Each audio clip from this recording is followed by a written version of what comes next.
पड़ोसी मुल्क पाकिस्तान, यहाँ महंगाई दर बढ़कर 12% के करीब जा पहुंची है। यहाँ शक्कर के दाम 100 रुपए और आटा 96 रुपए किलो तक बिक चुका है। हैरानी की बात यह है कि इस महंगाई से पाकिस्तानियों को माह रमजान में भी राहत नहीं मिली। आखिर पाकिस्तान में महंगाई की मार इतनी तगड़ी क्यों है कि जनता में जबरदस्त आक्रोश हो चुका है। जाहिर है इसके पीछे बड़ी वजह है पाकिस्तान सरकार का भारत से व्यापार बंद रखना। भारत और पाकिस्तान के बीच कारोबार को लेकर अभी क्या स्टेटस है, चलिए आपको बताते हैं। दरअसल अगस्त 2019 से पहले पाकिस्तान में महंगाई इस कदर बेलगाम नहीं थी, क्योंकि तब जरूरत का ज्यादातर सामान भारत से पहुंचता था।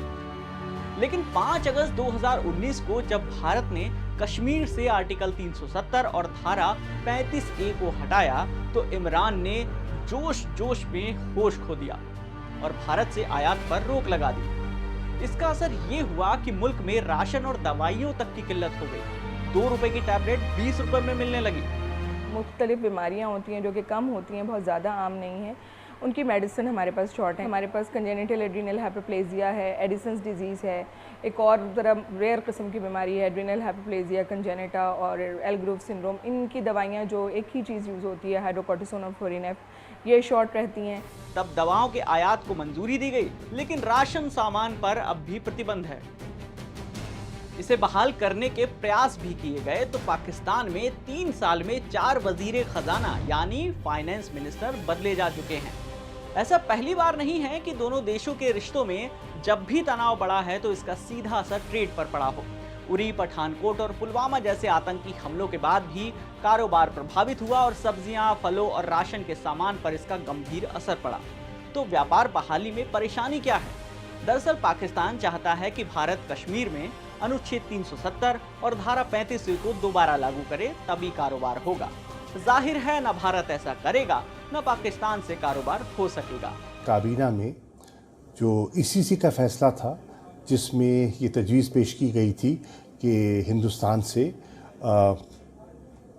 चीनी और कपास लिंक्ड दरामद की जाए, उस पर तबादला ख्याल हुआ और बहस के बाद कैबिनेट इस नतीजे पे पहुंची कि इस फैसले को मौखर कर दिया जाए। वैसे भी पाकिस्तान के मुकाबले भारत की इकॉनमी इतनी बड़ी है कि उसे पाकिस्तान से कारोबार होने या न होने से कोई फर्क नहीं पड़ता। इमरान सरकार को भारत और चीन से ही सीख लेनी चाहिए। भारत चीन के बीच एलएसी पर कई महीनों से तनाव है। हालात ऐसे भी बने कि दोनों देशों ने अपनी सेनाएं और आयुध तक तैनात कर दिए थे, फिर भी कारोबार बंद नहीं किया, क्योंकि कारोबार बंद होने से देश और जनता दोनों को नुकसान होता है। पाकिस्तान इससे सीख सकता था। पाकिस्तान चीन की राह पर चल सकता है, क्योंकि इंडो पाक के बीच बैकडोर डिप्लोमेसी जारी है। एलओसी पर सीज फायर इसका उदाहरण है। अगर ट्रेड रिलेशन बहाल होते हैं तो फायदा पाकिस्तान को ही होगा, क्योंकि उनका मुल्क कर्ज के दलदल में है और अगले साल के आखिर में यहाँ चुनाव होने हैं। महंगाई पहले से ही बड़ा मुद्दा है। ऐसे में संभव है कि यूटर्न प्राइम मिनिस्टर के नाम से बदनाम हो चुके इमरान इस मामले पर भी पलटी मार लें और कारोबार के दरवाजे खोल दें। ऐसे ही नॉलेज बढ़ाने वाले वीडियोस देखने के लिए जुड़े रहिए दैनिक भास्कर ऐप के साथ।